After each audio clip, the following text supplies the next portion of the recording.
Need tires right now? Drive through the new speed lane at Flynn's Tire in Hermitage to get your new tires installed fast. Just drive in and we'll get you in at Flynn's and tell them Flinny sent you. The number to call is 724-981-7900. That's 724-981-7900. It's the Pick Sports Line live on News Talk 790 WPIC and Sports Radio 96.7. Hi, I'm Jillian. Hi, I'm David. And now it's time to start the show. Here are the hosts, You Winger and our daddy, Bob Greenberg. We are back. Yes, we are. The Pick Sports Line, presented by Flynn's Tire and Auto Service, Flynn'sTire.com. And we are broadcasting live tonight till 7 o'clock on 790 WPIC, Sports Radio 96.7. We're on the iHeart app. Sports Radio 96.7 Facebook page, live streaming there with your chance to post a comment or a question. And, of course, at Twitter/X, at Ringer Hugh, at Bob Greenberg. We are back. Hugh Ringer is back for the show. We have lots to talk about here tonight. Hour one, it's Steeler talk, and it's not going to be pretty. Hour two, we start with Jerry DePaula, Pitt basketball and football. Not going to be pretty. 6:30, Tom Reisweber, This Week in District 10. Not going to be pretty. And then we have some other tidbits people join in. It's been a long 4 or 5 day stretch. Every team that I root for has lost, Hugh. I'm tired. I'm a little angry. And I'm hoping maybe we can get it out of our system here this evening. Well, I'll tell you, I'm of the same mind and matter as you are, but I just wonder how many people turn to the other stations when you said it's not going to be pretty. Mothers in the house may say, we don't want our sons and daughters to hear this. Well, you know what? We're PG rated. We don't go R rated at this stage of the game. But Steelers lose on Thursday. Friday, Wilmington loses to end one of our team's season. Saturday, Pitt football loses. Hickory loses, end our football season locally. And then on Sunday, Pitt basketball loses. It's an awful stretch, Hugh, and they were all tough losses, some worse than others, but still, it was a tough stretch. Yes, it definitely was. No question about it. And obviously, in the Steeler game Thursday night, the weather was a predominant factor. I think the Browns had a player on their side, though, who was a bigger factor in that game than the weather in its entirety, which I'm sure we'll talk about. But it was a tough situation. The Browns were ready to play. The Steelers thought they were ready to play, but they couldn't get the thing done. They couldn't sustain what was a lead at several times in the football game, and they now, I think, have put themselves into a very, very dangerous situation when you look at their schedule going down the stretch, because they have some, they'll start with, I know the record is no good for the Bungles, but Joe Burrow and the Bengals, who the Steelers face this week, a very, very talented football team, especially on offense. And then in a couple of weeks, you have what some people are saying today could be the emerging best team in the entire NFL in the guys from across the state, the Philadelphia Eagles. So, and the Ravens, they still have to go to Baltimore. Well, here's the issue. First off, the Steelers still control their own destiny. True. Still in first place. Ravens play tonight. Steelers need the Ravens to lose. Yes. That's the first thing to talk about it just on in today's discussion. But I agree with you. The Steelers are going into a potential buzzsaw on Sunday. As I said 2 weeks ago and last week, the Bengals are on the ropes. They have no more room for error. If they win out, they could get to 10 wins and still have a chance to get to the playoffs. But they have to beat the Steelers on Sunday. It will be a raucous atmosphere. They know what's at stake. It's their rivals into the house. And we know the Bengals offense is as good as any in the league. It's a major red flag game to me at this point. Well, they not only have a great quarterback who can make all the completions, throw all the passes, They have a guy in Jamar Chase who is, if you walked into the studio and said, hey, Hugh, the best receiver in the NFL right now is Jamar Chase, I don't know that I could argue vociferously at all with him. And I'll tell you what the spinoff on that is, in my opinion. Joey Porter has not played like a Pro Bowl cornerback this year. He has been beaten for numerous touchdown passes and big plays. He's had a couple of far less than average performances recently. And, it's going to be Joey Porter who's going to get the job to cover this guy. And I would not bet on Joey Porter winning many battles against Jamar Chase, would you? Well, there's no question that's going to be a major issue because we've seen Chase take over games. My big question, Hugh, is not just Joey Porter Jr. My question tonight is about the defense. The defense, they have been good until they have to be. And what I mean is this is the third time this year they've had leads late in the game, and they have not been able to make big stops to win games. So I'm still questioning the how great this defense could be because maybe a game you lose down the stretch. That's the nature of the beast. But when it happens multiple times, I start questioning if the defense is good enough. Yeah, well, and I know before somebody calls and reminds us of this, as critical as we are of the Steelers here tonight, we do have to acknowledge that the conditions that those teams played under in Cleveland last Thursday the conditions were despicable. I don't know how guys could play with the snow coming down in your face, in your eyes like it was. I mean, it was a night for the no faint of heart should have been out on a night like that, as they say. And I know the Browns had to play the same kind of thing in those conditions, but I think it gave the Browns a little extra incentive. They had nothing to lose. The Steelers had everything to lose, but the Steelers did not get it done. They didn't get it done at crunch time, Bob, when it mattered most. They should have won that football game against an inferior football team, but they didn't get it done.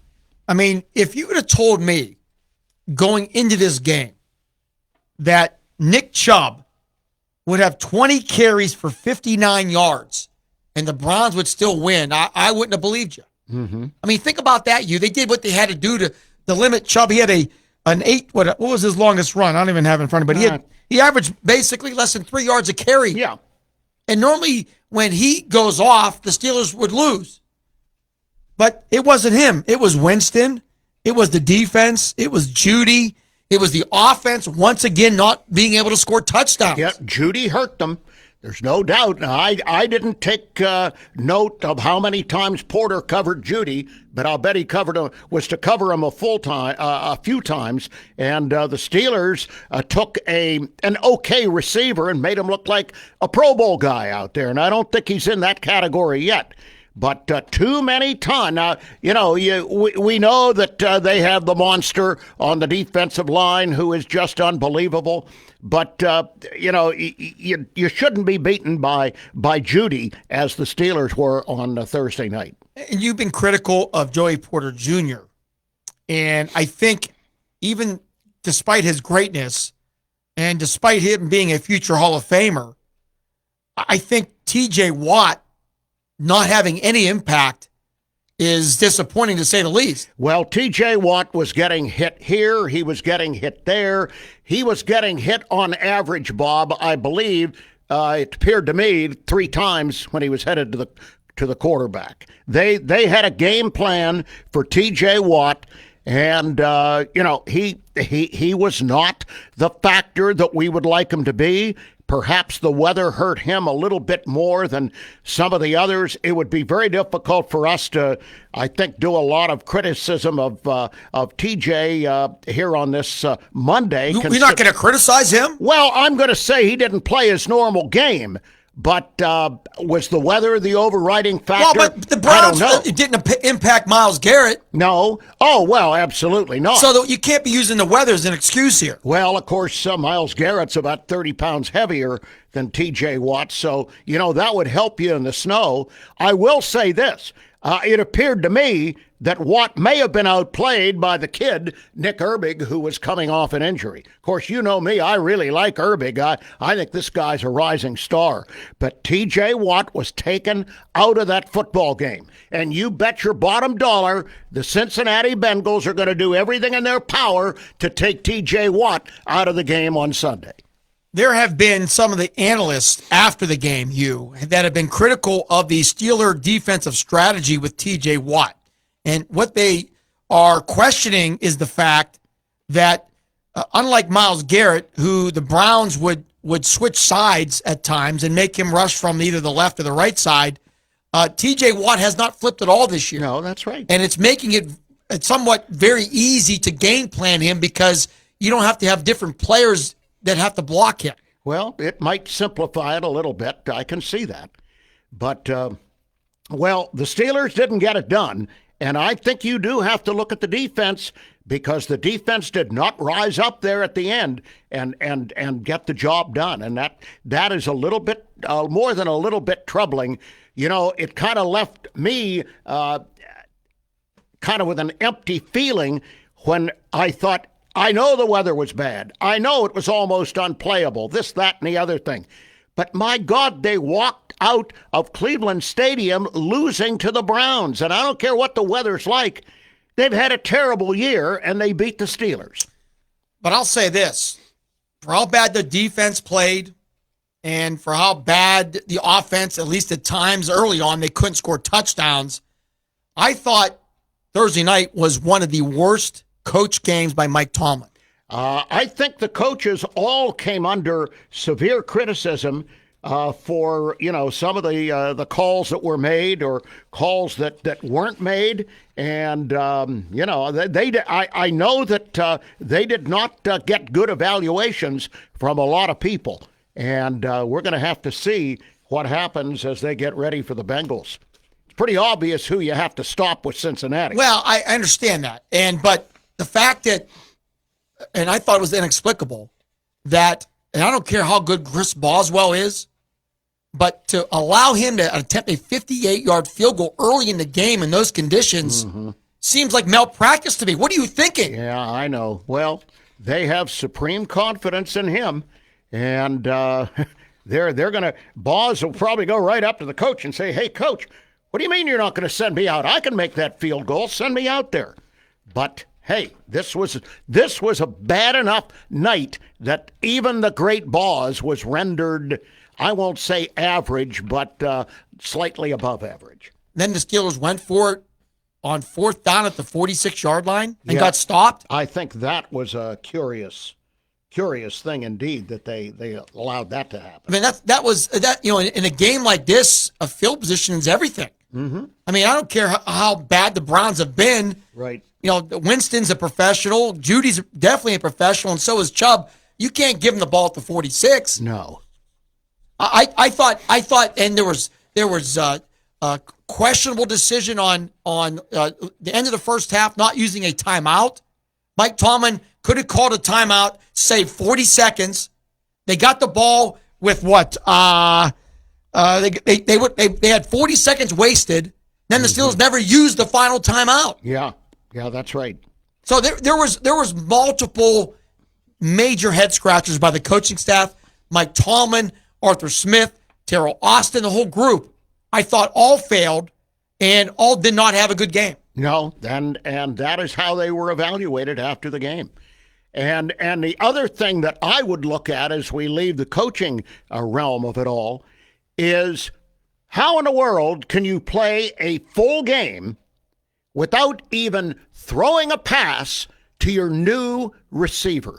Number 18 never had a pass thrown in his direction. Now, what did they go out and get Mike Williams for if you're not going to use him? You mean to tell me he can't run basic patterns yet? He's been in the league for, 7 years? He can't run, I know not with the Steelers, but you mean he couldn't run a few patterns in that snow? You can't do anything real technical when you're playing in conditions like that, but he was never on the field. A couple times he was on the field, but he wasn't thrown to. Now, I'd like to know why. What are they going to do, wait forever to play that guy? You went out and got the big receiver caught a touchdown pass to win a game for you, use the guy. That's a legitimate question.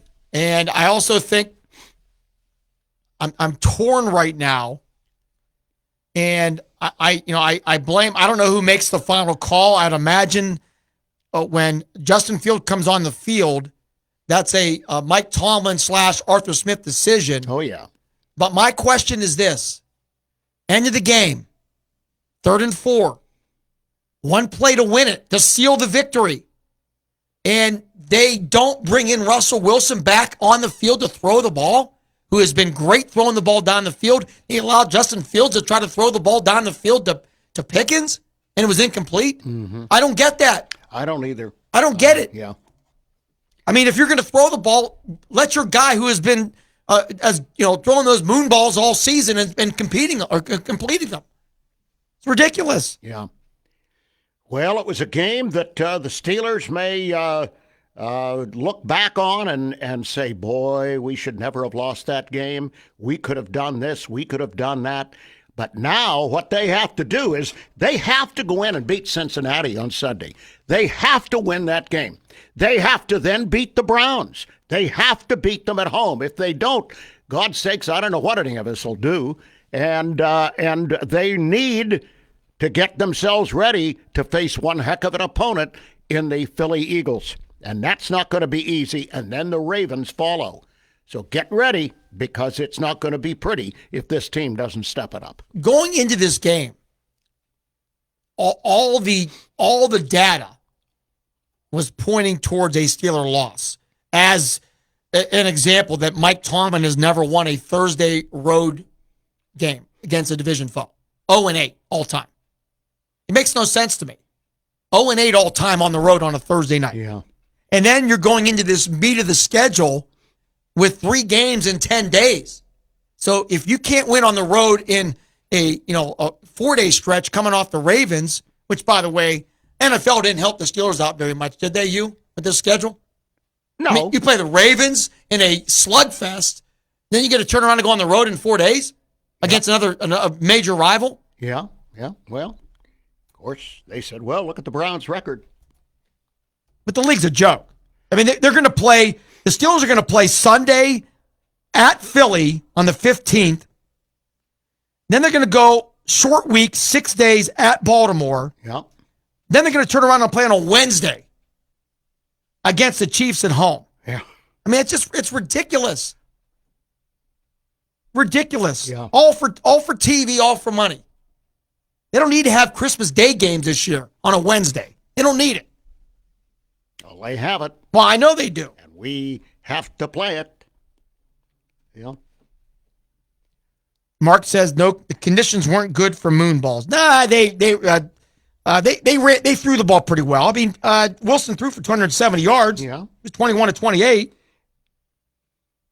And I got to tell you, the Browns had a better passing game in that game than I thought they would. They really did. They were ready, and they wanted that game. You could But tell. Hugh, the Browns were terrible. Well, I know They but gave every opportunity to give the game away with turnovers down the stretch, a couple big stupid penalties in the fourth quarter that kept drives alive. They had a couple big major turnovers. Winston was just okay. I mean, he had interception, no touchdowns. I mean, he ran for one. That was a big play. Yep. But, the Browns were the Browns. The Steelers gave that game away in my mind. Well, it's a game the Steelers should have won, yes. It's one that you have to win. But they didn't get it done. The third time now. Think about this, Hugh. Yeah. The third loss this year like this. Yeah.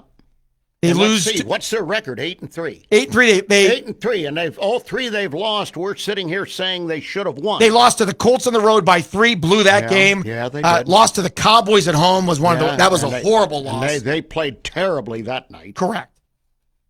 But they had won 5 in a row since then. Yeah. And they survived the Ravens with 6 field goals. My concern early on, Hugh, was the Steelers. They had gone, because I was keeping track, from the end of from the Ravens game, that was the game before. Look at the schedule here. To the end of the Commanders game, to the complete Ravens game and then to the start of the Browns game, the Steelers had gone over 100 minutes without a touchdown. And I thought that was big early on. They had 2 good drives and had to kick field goals or attempt field goals. And the lack of a red zone punch right now is starting to become a problem, don't you think? Yeah, I think it is.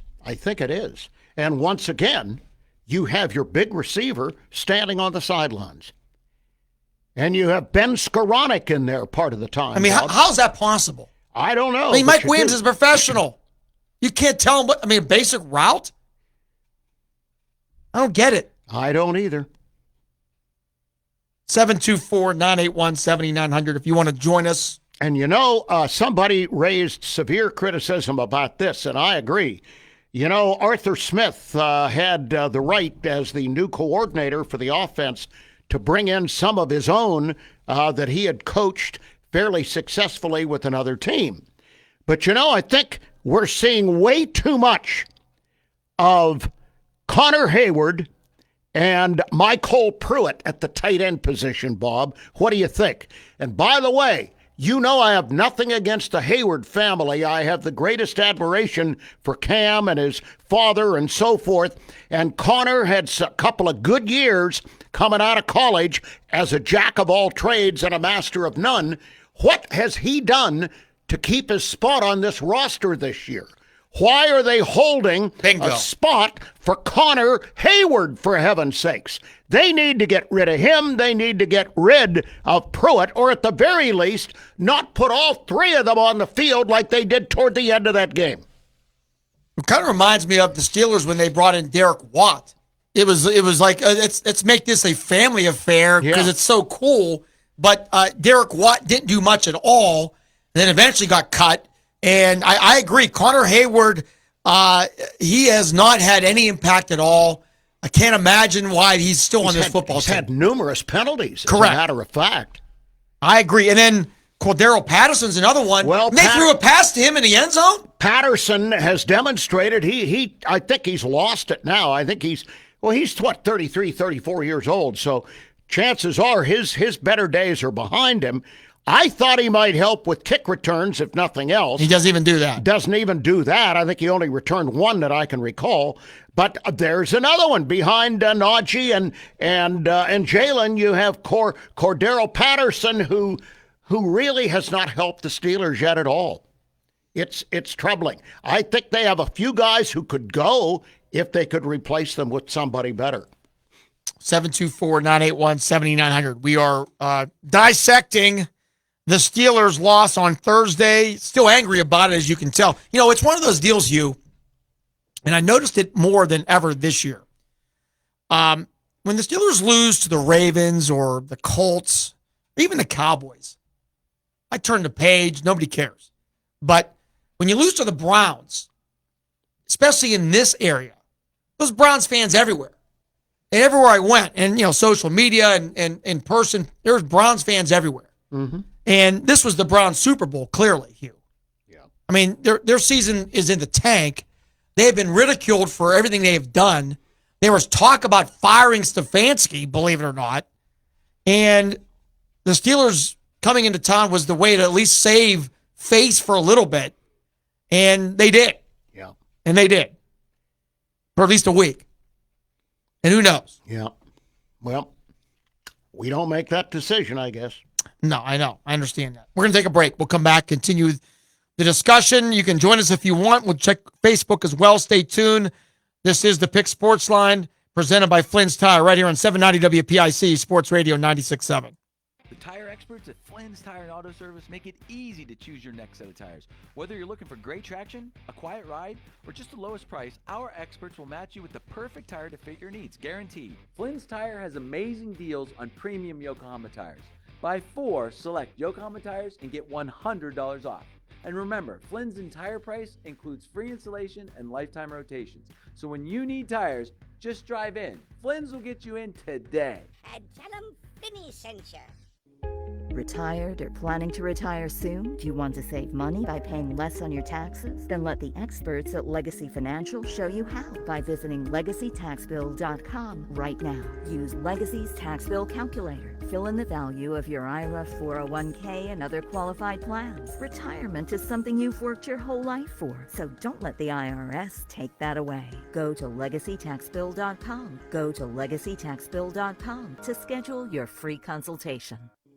Retired or planning to retire soon? Do you want to save money by paying less on your taxes? Then let the experts at Legacy Financial show you how by visiting LegacyTaxBill.com right now. Use Legacy's tax bill calculator. Fill in the value of your IRA, 401k, and other qualified plans. Retirement is something you've worked your whole life for, so don't let the IRS take that away. Go to LegacyTaxBill.com. Go to LegacyTaxBill.com to schedule your free consultation. Stay refreshed and hydrated with Herman's Water, your go-to bottled water choice in the Valley since 1908. Herman's premium spring water is sourced from nature's purest springs, delivering a crisp taste that quenches your thirst. Say goodbye to dehydration and hello to hydration. Visit HermansWater.com to order your supply today that can deliver to your home or office for free. Ask about our new customer offer of 1 month free rental and 2 free bottles. Herman's Water, when taste matters. Listen to Senior Update with Sam Bellich every Friday morning at 9 as he explores issues and concerns about seniors in our community. Sponsored by Mercer County Area Agency on Aging Incorporated, Pennsylvania Medicare Education and Decision Insight, PA-MEDI, which offers free Medicare counseling by specially trained staff to answer your questions about Medicare, Medicare savings programs, Medicaid, and supplemental insurances. For more information, call 724-662-6222 or 1-800-783-7067. This project is supported by a grant from the Administration for Community Living. Do you have a loved one in a long-term care facility? Pennsylvania's Long-Term Care Ombudsman Program works to empower residents and advocates for those who are unable to advocate for themselves. Call 724-662-6222 for more information or to become a volunteer. Listen to Senior Update every Friday morning on News Talk 790 WPIC on air, online at 790WPIC.com, and on the 790 WPIC radio station app. So right now may be the perfect time for you to rethink how you pay for health care. And here's why. This time of year is decision time for a lot of people, but it's also when you can join Medi-Share and save even more than usual. For many families, joining Medi-Share means saving about $500 a month, which is a game changer for a lot of people, obviously. But what's more, Medi-Share members like it a lot. Their satisfaction rate is 98%. Imagine that. And Medi-Share is a proven thing, too, for over 30 years. It's a Christian community of hundreds of thousands of people now.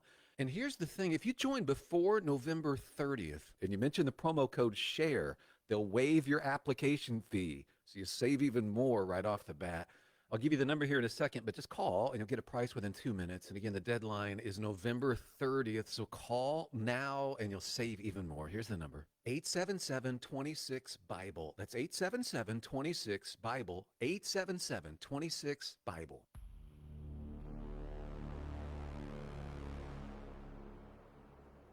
It's the Pick Sports Line, presented by Flynn's Tire and Auto Service.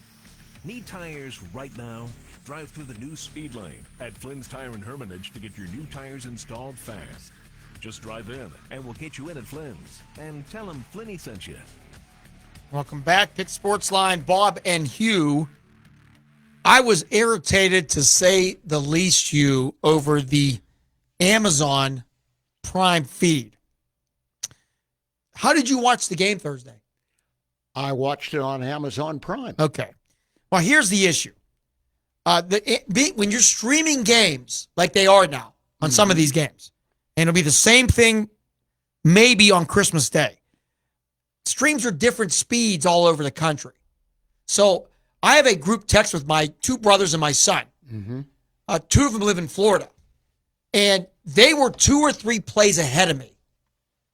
Because for whatever reason, their servers were in their area were faster than Spectrum servers.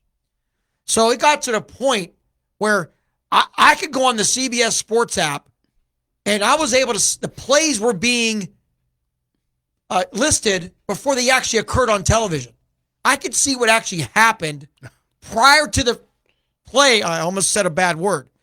prior to the play occurring on television. So people were asking, the video was fine, but it's the streaming aspect of it. There's a delay that is not normal when you're watching it on traditional television, and it's irritating for people like me that use social media during the games, and I'm responding to my family watching the game. That's what bothers me the most, and I'm actually hoping, and I know it's crazy because I know the game Christmas Day is going to be on KDK, but I'm hoping that Netflix crashes. I hope it's a disaster of all disasters for Netflix, and the NFL thinks twice about it. Well, a lot of people are upset about Netflix on Christmas Day. I know that. I don't have to worry about that. But anyway, that's the first time I've heard any complaint about that. Well, you're not on social media, so it's not your world, but it's a big part of what I do. Darren says another Mike Tomlin failure as a coach. He needs to stop the rotating quarterback thing. Let Wilson be QB1. Your thought, Hugh? Well, he's not going to do that, so you can say it, but it's not going to happen. I know that a lot of people feel that if it's done the right way, it can be done effectively. Now, I don't know that the Steelers have done it effectively so far. I know a lot of criticism was waged, Bob, by the fact that the last pass in the game Thursday was thrown by Fields. Justin Fields. Yeah, Fields threw that pass. You complete it, the game's over. Yeah. And he didn't complete it. So there you go. I don't know what to say about that. They're trying to find out if by some chance they can use the combination of the two to make them a better football team. I don't know if they'll find that out by the end of the season or not. Well, they're 1-1 right now using both of them. Yeah. They used Fields a little bit in the Ravens game and it paid off. Yeah. And then in this game it didn't pay off. Right. And even though Fields it could have paid off if he'd have stayed in bounds, but he couldn't stay in bounds going down the sideline. Well, he had a big run that sparked the team. He had a 30-yard run, did Fields. So that was key. But my thought right now is that the Steelers need some boost in the red zone. That is where I would use Fields on short yardage situations because he has the ability to do a run pass option. He's a way better runner than Wilson. Now, does that take away too much of the suspense of what you're going to do then? But if you have him in the game, most people are going to think, the defense is going to think, well, they're going to get the ball to Fields here. Well, I mean, you still have to make a decision there. Yeah. He fakes the handoff, he runs, or he gives the ball to Najee. Yeah. That still puts some doubt into the defense's mind on what they're going to, or he could also do neither of those and try to throw a quick pass. So, I mean, he can still throw the ball. He doesn't have, the ability not to throw it. I think there's a place for Fields, but at this point, I think you got to use it sparingly. And when you're maybe in the red zone, when you need some help, even on 3rd or 4th and 1, maybe use Fields because he's a better runner. I don't know. Yeah. Well, I know that this issue came up a couple of days ago. Actually, on November 19, a reporter asked Arthur Smith what kind of a quarterback Justin Fields was. And, he said Fields is a premium quarterback, not a gadget guy. And he hinted that the Steelers need to deploy him more. That was your offensive coordinator saying that. I mean, I'm okay with that. I think there's a time and a place. I mean, you have a guy that has a unique skill set, and we've seen it. And there's been moments where he has done well, but on a 3rd and 4, if the play is to pass it, then I want my better passer out there, not Justin Fields. Right. That's my complaint. Mm-hmm. I think Fields is, he's an asset to the football team.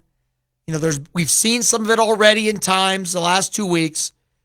I would imagine they're going to try to use him in that same mold the next few weeks, but it still comes down to Russell Wilson, for most part, has been the guy that's carried the water for this winning stretch, and I don't know how good it does to the team to take him out too many times. Well, we'll see what they continue to do. I would think they'll use some form of that in Cincinnati this Sunday. 724-981-7900. How about George Pickens? What do you make of this guy, Hugh? I mean, he is, without any question, one of the most talented receivers the Steelers have ever had. But he is also one of the guys you scream the most at times during games. Yeah. He is a frustrating enigma in the eyes of many. There's no doubt about it. He again racked up some pretty impressive numbers in the Browns game, but not enough to get the win. And I don't know what to say. And, of course, he blew a gasket at the end of the game. And I understand there was quite the fight going on right down by the fans in the stands. And, of course, 14 was right there, front and center. And that was on and what was confusing to me was this. The video I saw, the Hail Mary play. So you would think on a Hail Mary, you'd want your best jumping receiver to be available. And whatever happened there, he was pulled out of the end zone and was scuffling with a Browns player. So I have no idea, first off, why there wasn't a potential flag there. Yeah. There had to be holding or something of some sort. But Pickens is at times you're screaming, cheering for him, and next time you're screaming at him. He is an immense talent. I think we both can agree on that. But he's also an immense enigma in that he goes off and does a lot of stupid things. And I'll tell you, I was thinking, quite frankly, Bob, during the 5-game winning streak that you referenced, that George Pickens had finally gotten it, that he now realized he's with a team that can win, a team that can go someplace, and that he has matured as a result. He hasn't done that. Well, he apparently hasn't. That is, it's almost like a Steeler curse. They've had so many of these receivers in the last 10 years that have had, and I don't know if it's just the Steelers. I don't think so, but it sure seems like it. The list, Antonio Brown. You had Plexico Burress. You had Juju Smith-Schuster. Who else? What are the other ones? Well, you've named the biggies. And now Mr. Pickens. And it just seems like there's but he's so good that he's got to play. Oh, he certainly does. And he is masterful at catching the deep ball. He's made some amazing catches that an average receiver would never make. But now the question is, what are they going to do in Cincinnati? Are we going to see the coming out party for Mike Williams? We have a caller. Let's go to the phone lines. Hi, you're on the Pick Sports line. Bob and Hugh, it's your colleague Darren. How are you guys? Hey, Darren, how are you? Darren Stock is Good. in the house. Good. I normally don't call in. I always comment, but Hugh, it's nice to have you back, so glad to see it. And this is what struck me as weird. And Hugh, since you've been a Steelers fan as long as anyone as I can remember, I go back to, my memory starts when Malone took over for Bradshaw, so it's pretty far back there. But you and Bob have a little more time than I do. When Pickens complained about the snow after the game, I turned to my dad and I said, when's the last time you remember a Steeler player ever complaining about snow? Right. I mean, it's like we could go back through all those players and all those years we just mentioned. I can never remember that. And what do you think you're going to do if you have to go to Baltimore, Kansas City, or Buffalo to play later in the playoffs? He better get used to it. Yeah, exactly. And the only other thing, real quick, and then I'll let you guys talk. I'll hang up. But, Bob, to your point, and I know you and I don't always agree on the streaming, but the Netflix thing for me is a big concern because it didn't go real well just a week and a half ago with Mike Tyson and Jake Paul. Oh, I agree. And I saw some national media guy said that because, which is interesting, that CBS is actually producing the Netflix doubleheader. They're using all their production and all that. And this national guy said that the NFL, if Netflix craps out, they better have a backup plan that CBS is able to show the games. Because if some reason they can't show those games, it's going to be an all-time disaster. So CBS better have a backup plan to put those games on the air if they have to. Exactly.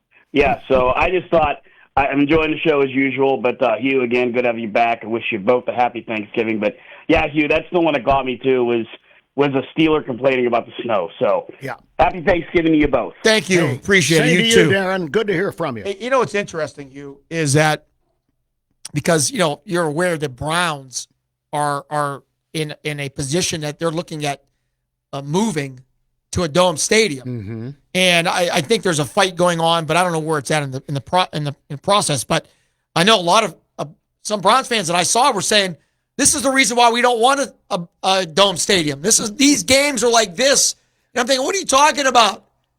Who would want to go sit in that? I mean, you say you want to go sit in that, you say you want to go play in that, but nobody really wants to, do they? You? Some people do. But I mean, would you?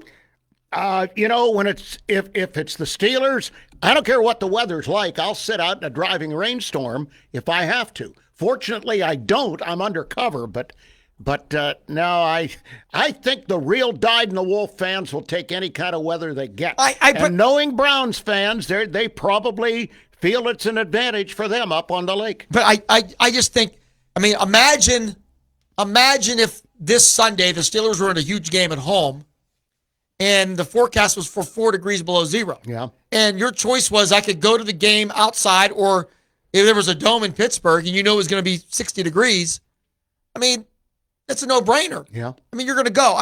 I mean, that's their fight, Cleveland's fight. I don't care what they do, but I think it's an interesting discussion but people talk about it all the time. Yeah, we love this type of weather. It's a cool atmosphere. Nobody loves it. Nobody loves it. You say you love it, but you don't love it. 724-981-7900. We're going to take another break, come back, and finish up Steeler Talk. Stay tuned. The Pick Sports Line presented by Flynn's Tire right here on 790 WPIC, Sports Radio 96.7. The tire experts at Flynn's Tire and Auto Service make it easy to choose your next set of tires. Whether you're looking for great traction, a quiet ride, or just the lowest price, our experts will match you with the perfect tire to fit your needs, guaranteed. Flynn's Tire has amazing deals on premium Yokohama tires. Buy 4 select Yokohama tires and get $100 off. And remember, Flynn's entire price includes free installation and lifetime rotations. So when you need tires, just drive in. Flynn's will get you in today. And tell them Finney sent you. My car does more than take me from here to there, and I expect my insurance to do more too. That's why I chose my agent and Erie Insurance. They offer first accident forgiveness and the service I deserve at a price I can afford. Your local Erie agent is Mailer Insurance. Get a quote today at mailerinsurance.com. Mailer Insurance, a Reinhardt's agency affiliate. Erie Insurance services are provided by one or more of the following insurers: Erie Insurance Company, Erie Insurance Property and Casualty Company, or Flagship City Insurance Company, home offices Erie, Pennsylvania, or Erie Insurance Company of New York, home offices Rochester, New York, an equal opportunity insurer. In 1973, Lock, Stock, and Barrel opened their doors and served their first of over 3 million giant submarine sandwiches. And they still serve 42 whole subs on 15-inch buns. Lock, Stock, and Barrel also has burgers, specialty sandwiches, wraps, gyros, salads, wings, and even breakfast. Lock, Stock, and Barrel is also a full-service deli. Party rings, meat and cheese trays, and cold veggie trays are all available. Open Tuesday through Saturday. Closed Sundays and Mondays. Did you know that Mancino's Driving School can give you your driver's test? That's right. Mancino's Driving School provides an approved Pennsylvania Department of Education certified driving course as well as behind-the-wheel training. Mancino's Driving School offers one-on-one, on-the-road driving lessons 7 days a week with day and evening hours. They use only certified driving instructors that have undergone extensive background investigation. For details or more information on adult training, go online to mancinosdrivingschool.com. If you're living with dry age-related macular degeneration or dry AMD, you may be at risk for developing geographic atrophy or GA. GA can be unpredictable and progress rapidly, leading to irreversible vision loss. Now there's something you can do to slow it down and get it going slower. Izervay is proven to slow GA progression. Izervay gets GA going slower. Izervay or avacincaptad pegol is a prescription eye injection used to treat GA. Don't take it if you have an infection or active swelling in or around your eye. Izervay can cause eye infection, retinal detachment, or increased risk of wet AMD. Izervay may temporarily increase eye pressure. Your vision may be impaired after an eye injection or exam. Don't delay. Ask your doctor about Izervay today. Izervay gets GA going slower. visit izervay.com. That's IZERVAY.com. Paid for by Estella's Pharma.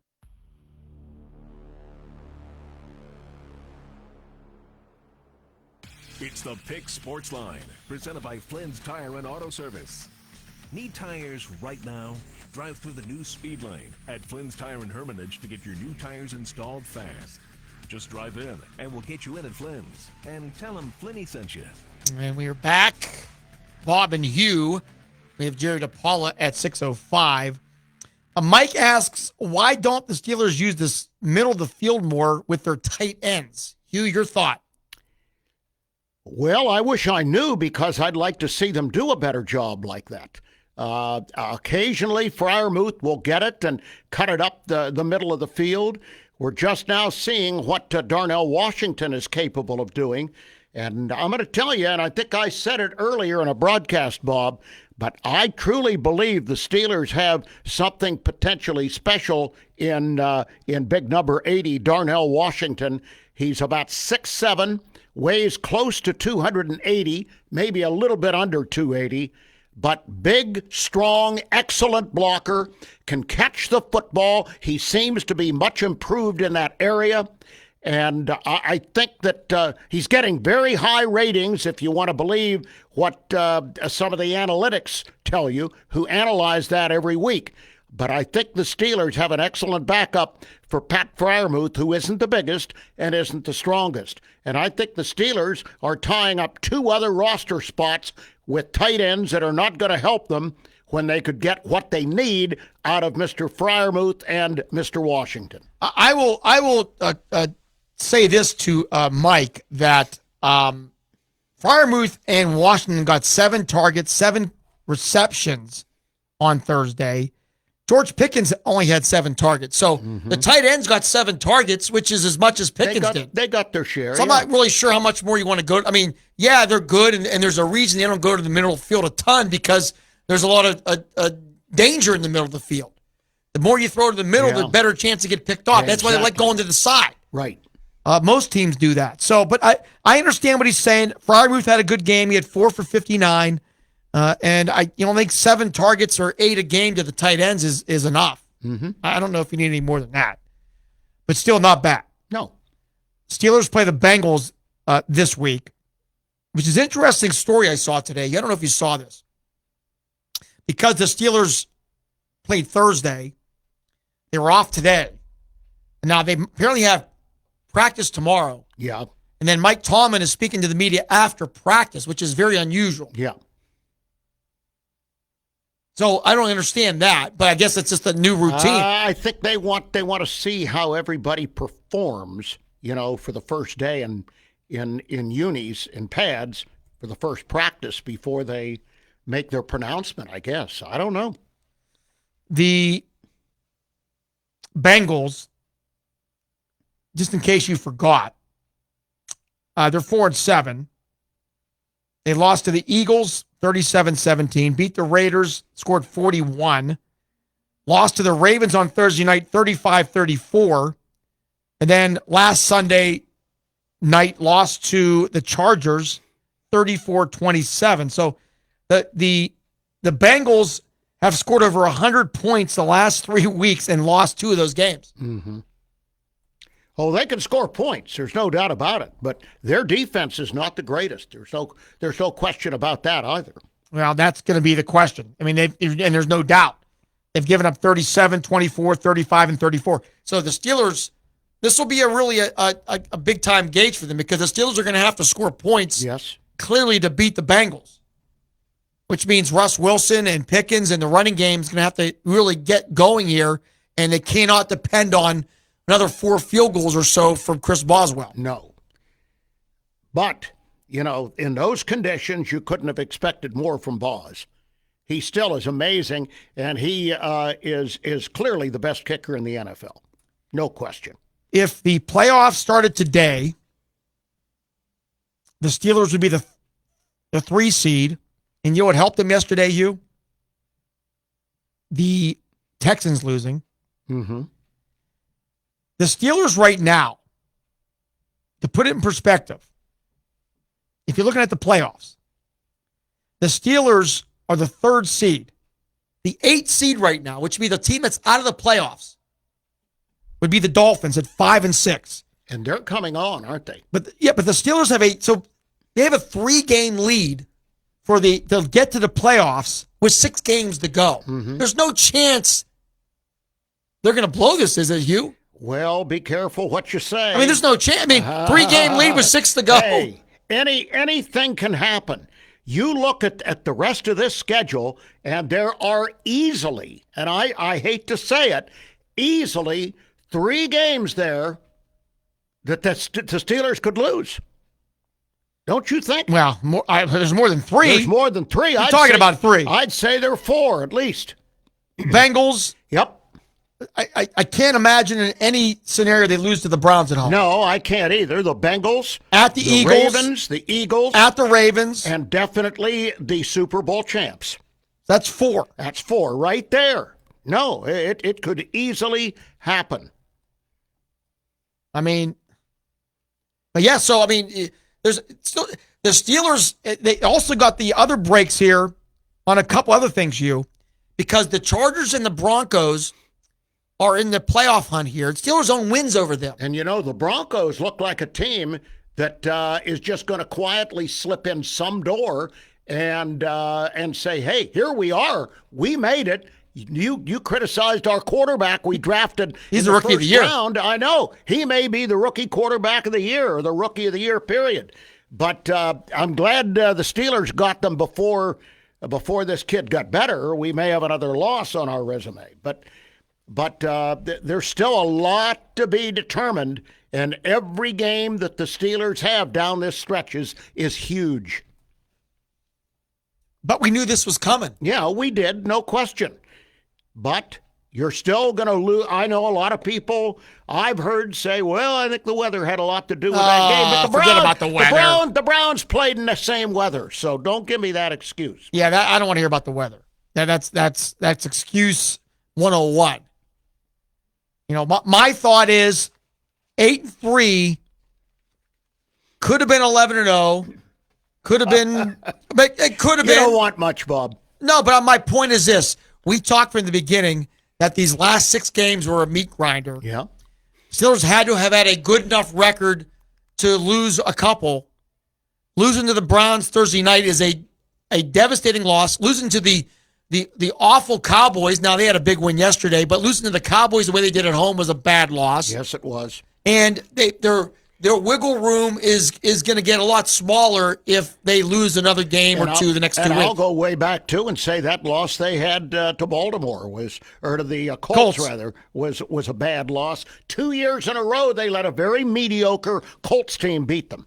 Steelers are in first place. If the Ravens lose tonight, the Steelers will have a 2-game lead with 6 to go in the division. And they have, as I said, a 3-game lead for the last playoff spot. Mm-hmm. So you'd think they are in golden opportunity here to get it done. I don't want to go down that path if they don't get it done. We'll have enough time to dissect that in the next month. That's right. Because it will get extremely nasty here in this program if it doesn't happen. I can tell you right now. I'm sure it will. And that's going to do it for hour 1 of the Pick Sports Line. We have Jerry DePaula about Pitt basketball and football. Pitt has their problems right now, too, that we're going to ask Jerry about. Pitt football more than Pitt basketball. But Pitt football is in a 4-game losing stretch. They have not won a game in November after a 7-0 start. Yep. We'll talk about that and more in hour 2. Stay tuned. The Pick Sports Line presented by Flynn's Tire and Auto Service. Our good friends at Flynn'sTire.com. This is the Pick Sports Line. We'll be back in a moment.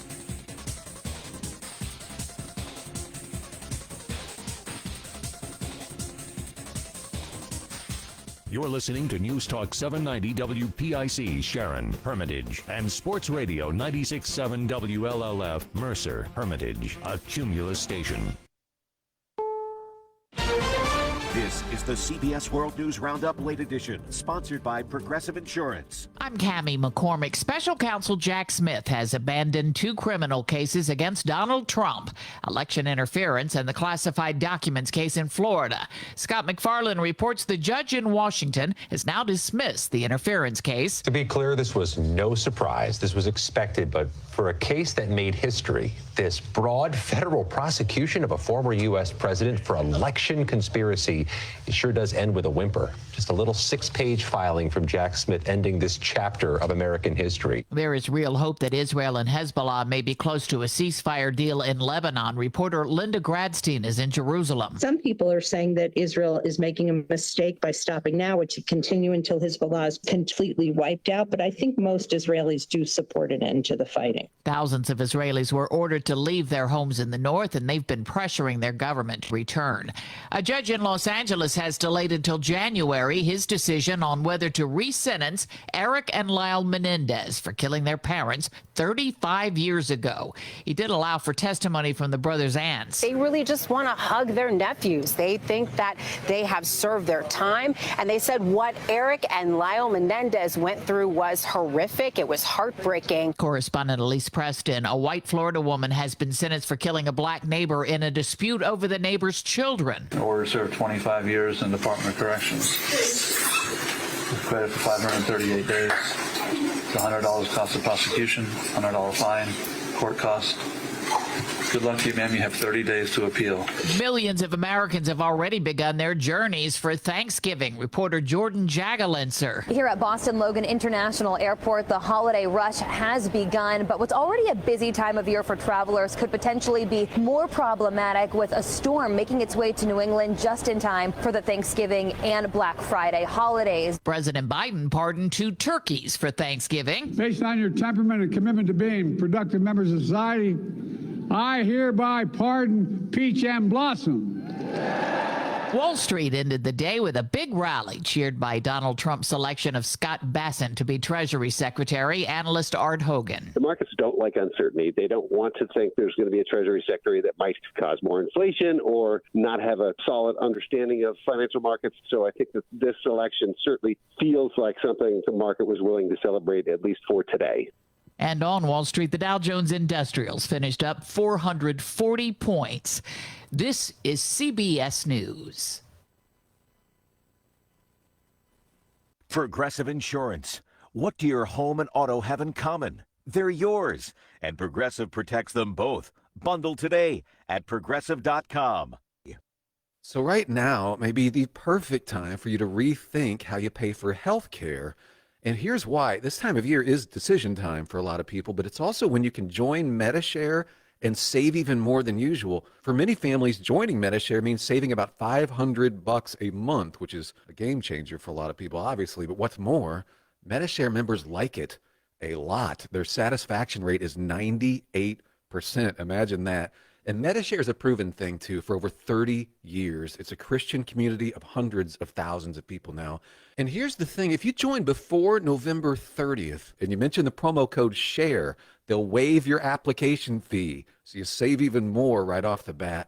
I'll give you the number here in a second, but just call and you'll get a price within 2 minutes. And again, the deadline is November 30th. So call now and you'll save even more. Here's the number. 877-26-BIBLE. That's 877-26-BIBLE. 877-26-BIBLE. If you're watching your holiday spending, you've got a lot of company. Stephen Kaufman reports. A nationally representative survey from Wallet Hub shows many consumers are planning on cutting back on holiday spending. Santa's going to be the Grinch. 68% of people expect Santa to be less generous because of rising prices. Wallet Hub's Chip Lupo. 31% of those said that they're going to spend less on gifts this year compared to last. It's also affecting charitable giving. 72% inflation has influenced their donations. Stephen Kaufman, CBS News. The gang violence in Haiti continues to grow more dangerous. UNICEF says the number of kids recruited by gangs has grown by 70% over the past year. Many states have been making plans for the Trump administration. If Trump eliminates the $7,500 electric vehicle tax credit in California, the state could offer its own rebates instead. I'm Cammie McCormick, CBS News.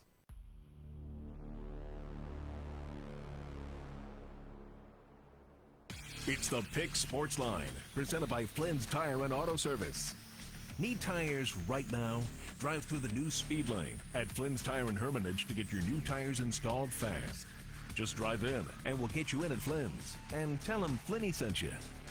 And we are back, hour 2 of the Pick Sports Line. Bob and Hugh. And joining us now, per tradition, is Jerry DePaula, Trib Live Media. And Jerry, it was the best of times and the worst of times for the Pitt basketball and football teams over about a 72-hour period. A tough loss last night for the basketball team, even a tougher loss for the football team on Saturday. Just a couple of your thoughts. Well, football has crashed and burned after that 7-0 start, and I can't see it getting any better at Boston College this coming Saturday. Boston College was struggling just a little bit earlier in the season when the quarterback Thomas Castellanos quit the team, but they knocked off North Carolina at home in Chestnut Hill this past Saturday. So they're playing well. Bill O'Brien, the former Penn State coach and NFL Houston Texans coach, has really done a good job bringing that team back. And, Pitt has too many injuries on the offensive line, questions at quarterback. Pat Narduzzi was asked today by me, actually, about Eli Holstein. I waited till the very last question of the news conference, and he said he had no update. But he did the manner in which Eli Holstein was injured at Louisville on Saturday. That hip drop tackle, you guys might have heard about that, which was outlawed by the NFL this season. It's a tackle where the defender comes up on the ball carrier, and as he's bringing him down, he contorts his body in such a way that he lands on the guy's legs, in the back of the guy's legs. And, I don't know what kind of injury. There's lower body injury that Holstein suffered. Narduzzi had no details on it, but as you saw in the game Saturday, he was in a lot of pain. They're writhing on the field there, right in the second drive of Pitt's second drive of the game. And then he did come back onto the field and watched the rest of the game. Came back in the field, not that long. It was like maybe by the second quarter, he was back on the sideline, but on crutches. And of course, he didn't play at all the rest of the game. And I'm no doctor, and I don't want to put words in anybody's mouth, but I'd be real surprised if I see Eli Holstein in a Pitt uniform on Saturday at Boston College.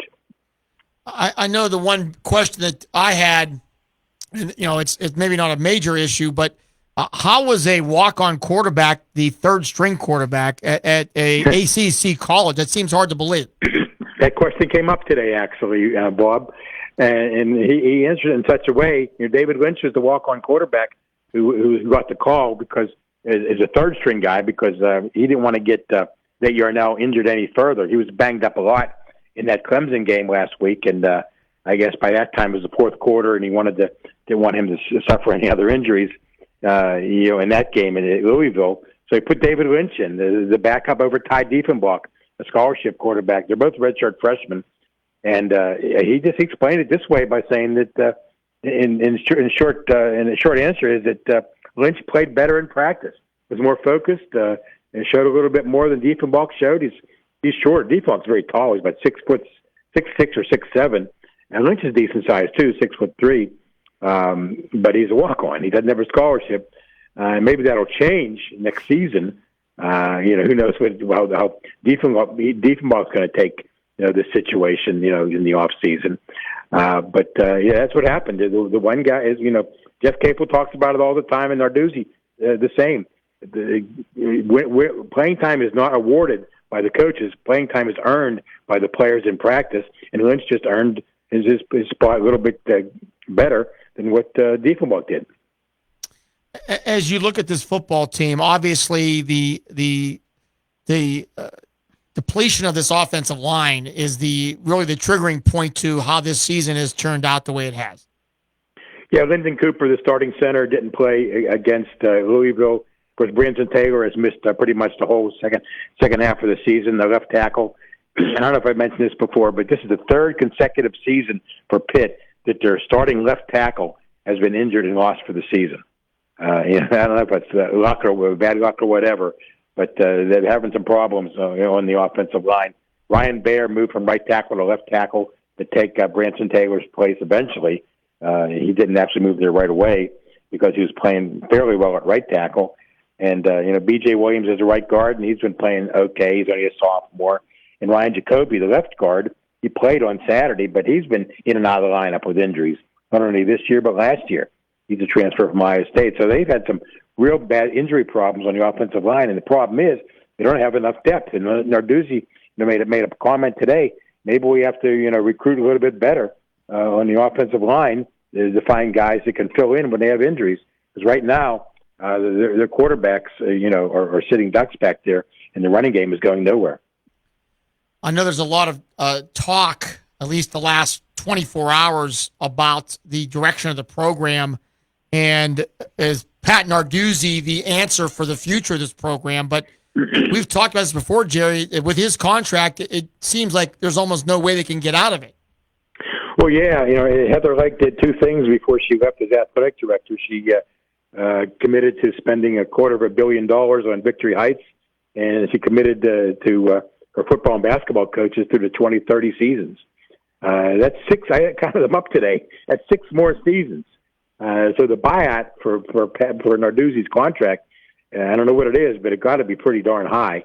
Maybe not as high as James Franklin's up at Penn State. And not only that, I guess there's a lot of talk a couple years ago, on whether or not Jeff Capel should keep his job, and a lot of people believe that he kept his job. The main reason he kept his job was because the buyout was too high. Now I don't know if Pitt wants to pay a buyout to the football coach at this point either, which it's got to be, I don't know, 15, 20 million maybe. Where he makes about 5 or 6 million a year right now, and you're talking about 6 more years that he's contracted for. That's got to be a big buyout. And it doesn't make much sense with the university, having its problems in other areas, trying to pay for Victory Heights, to pay a coach that much money to go away when you have to pay these players now. You got to set aside $22 million to pay your athletes. So I don't think that's the way to go. And Pat Narduzzi has not done a good job this year. He's not done a good job, on the field. And development has been slow for a lot of players, and you have to place that on his doorstep. But he's also done a good job with building the program, getting the players to play hard, which they really have. They haven't played well. They don't tackle that well, but I don't think that's an effort problem. I think that's just a talent problem for the most part. I believe the other players are just more talented. The other teams just have more talented players than Pitt has, and they won 7 games. And that has to mean something too. They came from behind to beat West Virginia and Cincinnati. They beat North Carolina fairly handily. The Syracuse game was a party with those 3 interception returns for touchdowns. So I don't think he should be fired, even if he didn't have a contract through 2030. But that's just me. Alan Green is new AD, and who knows what he's thinking. Well, I look at it in the Kenny Pickett era. Pitt was 32-20 under Pat Narduzzi. In his other years there, Pat Narduzzi has been 40-34 without Pickett, so just barely over 500. And that's the question that Pitt fans are asking. Okay, is that good enough? Is that good enough? The most telling stat, and I put it in my story in today's Trib, is the last 2 seasons, this season and last season, Pitt is 5-10 in ACC games. That's something that you want to be a good, upstanding member of the ACC and help build the conference's brand. You can't do that by going 5-10. And they won some non-conference games. Yeah, that's nice. But since 2022, they won 9 games, but it was kind of a nondescript 9 games. And last year was 3-9. Now they've improved a lot, but the point is that just because you won 3 games last year and you won 7 this year doesn't mean you've done a great job. And one thing Pat Narduzzi has done is put a lot of stability around the program.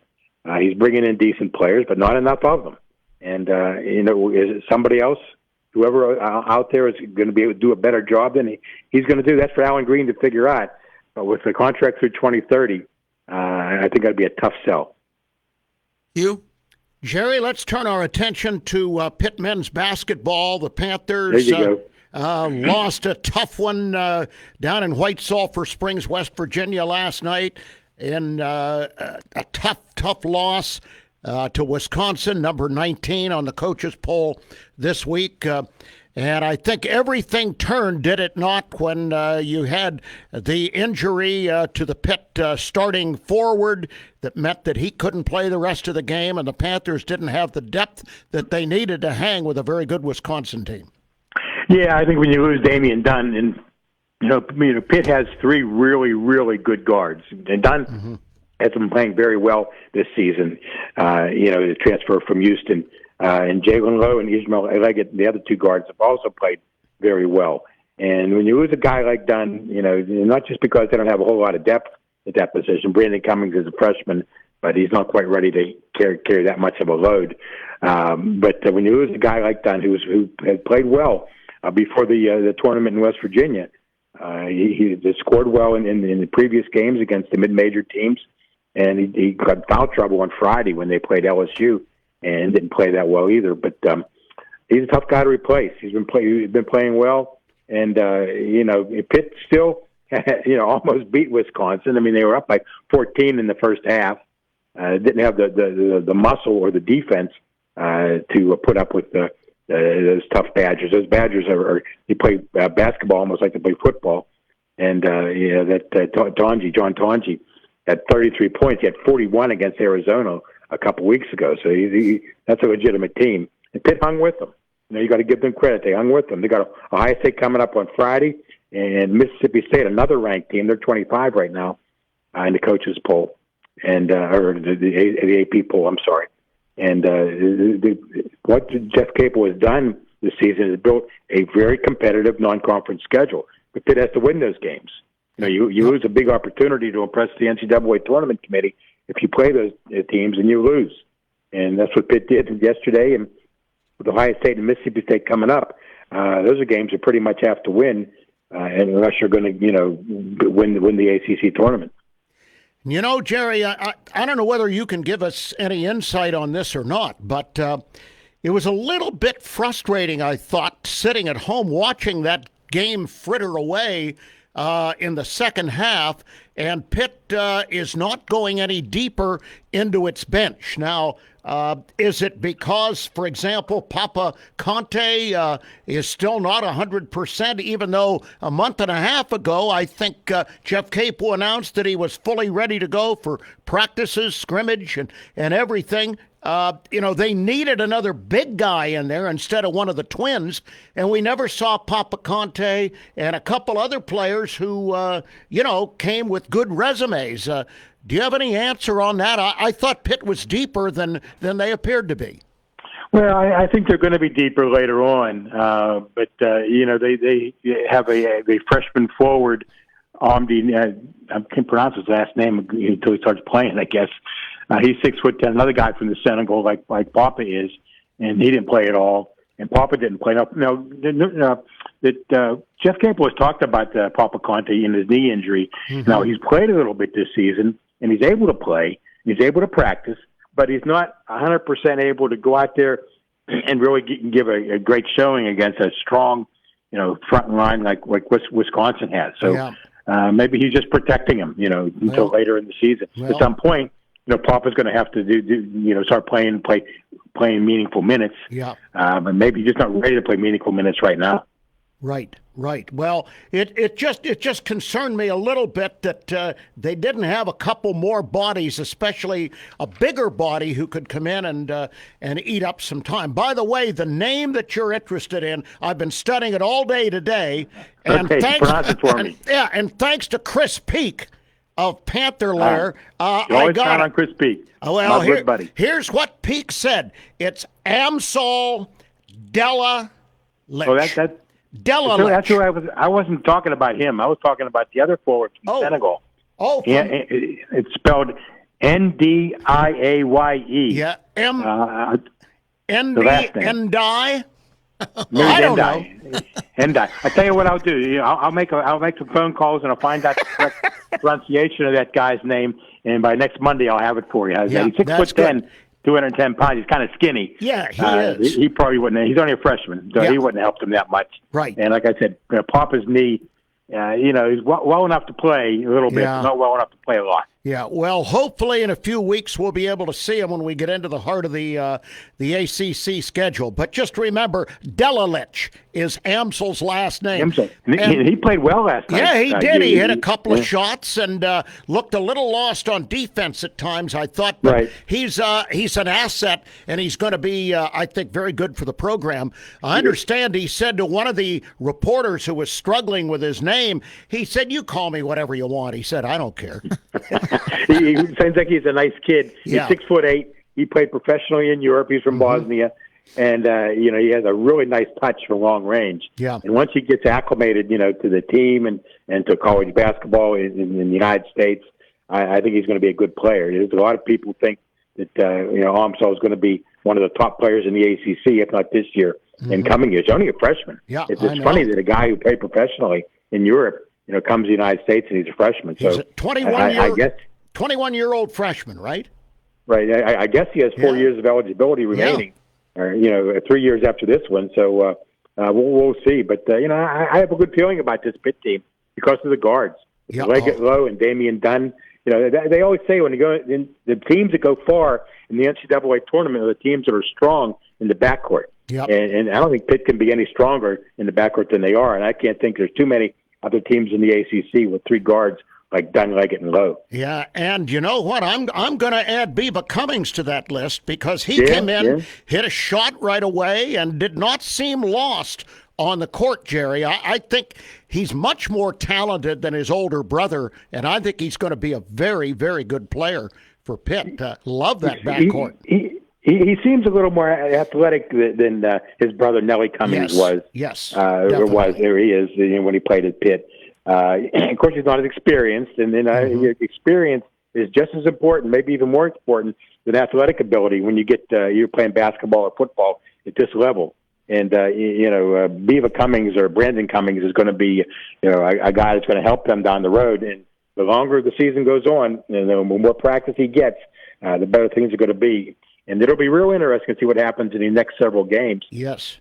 Because Ohio State is Friday. That's on the road. Mississippi State is a nationally ranked team. That's also on the road. And then they open up the ACC schedule on the road with Virginia Tech. They don't come home now until like the middle of December for a couple of mid-major games. Right. And how about this for New Year's Day, guys? Pitt against Cal at the Pete. Yeah, that's a good matchup. Yeah, it should be a good matchup. And once we get the Pitt already has two more games against mid-majors. Every game they play now, except two, is against a power conference team. So it's going to be very interesting to see how Pitt matches up over the next several months. Yes, it will be. Well, I'll say this: these next road games, as long as they're not back at the Greenbrier, I'll be very happy. I don't think they want to go back to the Greenbrier. Shot clock wasn't working. The lights flickered off. They couldn't help that the consolation game went into triple overtime, so the game started an hour and 15 minutes late. But the shot clock should work. Yes. And the lights shouldn't flicker off, when you're trying to play a basketball game. It's supposed to be a very nice resort. 26 presidents have stayed there through history. It used to be a place where the U.S. Congress would go if there was a national emergency. Jerry, I said I'm a little concerned if that's the bunker for a national emergency. If they couldn't even get the lights to work, I'm a little nervous about that. I guess they didn't need they won't need a shot clock in case of a World War III. But at least I got the game in, and Pitt acquitted itself fairly well. Didn't win the game, but they're not going to go undefeated, and they were right in there at the very end. So I have a good feeling. Of course, my good feeling. I had a good feeling about the Pitt football team too, and to see how that worked out. Well, Jerry, we appreciate your time as always. Have a great Thanksgiving. We appreciate all you do for this show, and we look forward to chatting with you next Monday. You too, gentlemen. Happy Thanksgiving. Take care. See you, Jerry. All right, Jerry. Thank you so much. I'll say this to you. There's a difference, and as I've come to grips of what happened last night, it is into perspective that this is a ranked, nationally, maybe not a powerhouse, but a very good Wisconsin team. Oh, absolutely. And Pitt had them up 14. So, it's not like they're losing some, major, and that would be a disaster. And you and I have watched enough basketball over the years, Bob. I know I personally felt when I knew that they had lost the one guy and then they had foul trouble that they were beset with in the second half, I thought, I think Wisconsin's going to end up winning this game. And unfortunately, I was right. Of course, this week, Thanksgiving week, Pitt football, they play at 3 o'clock on Saturday. Penn State, they are at home. The 4th-ranked Penn State against Maryland. That's a 3:30 game. I'm looking at the schedule to see what else is the big games this week. Notre Dame and USC. Mm-hmm. That's a 3:30 game. Texas A&M's a big game. Ohio State, Michigan. That's right. How am I forget that? They play this week at noon. So some big games. Yeah, they are. A couple of those teams are down a little bit this year from last, but you're going to have that. I mean, Alabama. Alabama. They're down by their standards. I mean, there's no way they're going to get into the tournament with 3 losses, right? No. I mean, there's no way. No. So they play Auburn this week. They have to beat them, but still, I mean, it's going to be if a 3-loss team gets into the playoffs over a one-loss team, and it's Alabama. Mm-hmm. I don't know. That's pretty bad in my mind. Yeah, I think it is. So we'll see. We're going to take a break, and we're going to come back and change gears. We have Tom Reisenweber to talk with about This Week in District 10 and some other tidbits after Tom with you from the world of sports. So stay tuned for all of that. This is the Pick Sports Line presented by Flynn's Tire right here on 790 WPIC Sports Radio 96.7. The tire experts at Flynn's Tire and Auto Service make it easy to choose your next set of tires. Whether you're looking for great traction, a quiet ride, or just the lowest price, our experts will match you with the perfect tire to fit your needs, guaranteed. Flynn's Tire has amazing deals on premium Yokohama tires. Buy 4 select Yokohama tires and get $100 off. And remember, Flynn's entire price includes free installation and lifetime rotations. So when you need tires, just drive in. Flynn's will get you in today. And tell them Finney sent you. Mailer Insurance is proud to honor the October Mercer County Male and Female Athletes of the Month. Mailer's honors West Middlesex golf standout Kate Sowers as the October Female Athlete of the Month. Mailer Insurance also honors Wilmington golf standout Santino Toscano as the October Male Athlete of the Month. Congratulations to West Middlesex's Kate Sowers and Wilmington Santino Toscano as they are the October Mailer Insurance Athletes of the Month. Mailer Insurance, a Reinhardt's Agency Inc. affiliate. On the battlefield, there's a saying America's military men and women live by. Never leave a fallen warrior behind, ever. Off the battlefield, Wounded Warrior Project operates with the same goal. Wounded Warrior Project was created to help our men and women returning home with the scars of war, whether those scars are physical or mental. Wounded Warrior Project.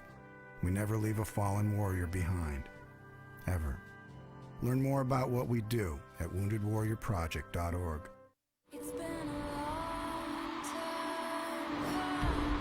The official Eras Tour book coming to Target on November 29th, featuring over 500 photographs from the tour, including never-before-seen performance and behind-the-scenes images.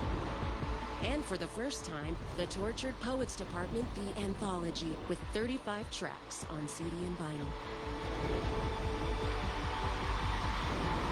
Only at Target.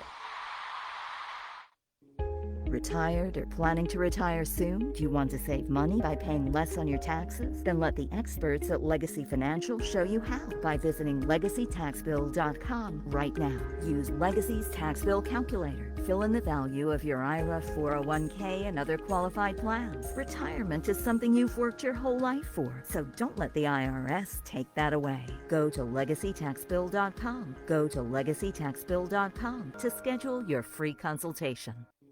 Retired or planning to retire soon? Do you want to save money by paying less on your taxes? Then let the experts at Legacy Financial show you how by visiting LegacyTaxBill.com right now. Use Legacy's tax bill calculator. Fill in the value of your IRA, 401k, and other qualified plans. Retirement is something you've worked your whole life for, so don't let the IRS take that away. Go to LegacyTaxBill.com. Go to LegacyTaxBill.com to schedule your free consultation.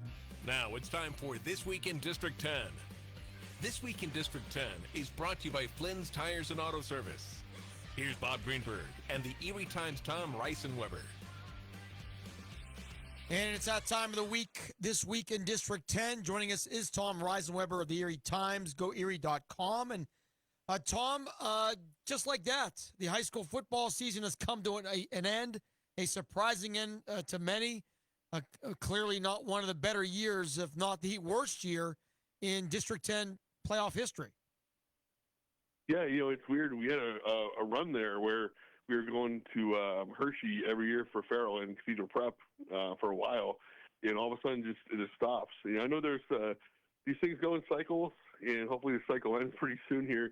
But yeah, I was thinking about it. I think we're in the third year now with Cumberland Valley hosting football, and D10 has not reached it yet. So it's a tough run right now, but hopefully we get it figured out pretty soon here. Let's talk about the last two teams standing over the weekend, Wilmington and Hickory. Wilmington battled for a while against obviously a good Port Allegheny team, but just a couple mistakes did them in. Yeah, I think this run was important for Wilmington. Obviously, I think they had, 2 seniors on the roster, but were both hurt for most of the year, and it's mostly an underclassmen team. So the fact that they got this far is pretty impressive, and I think it really bodes well for next year, second year in the cycle.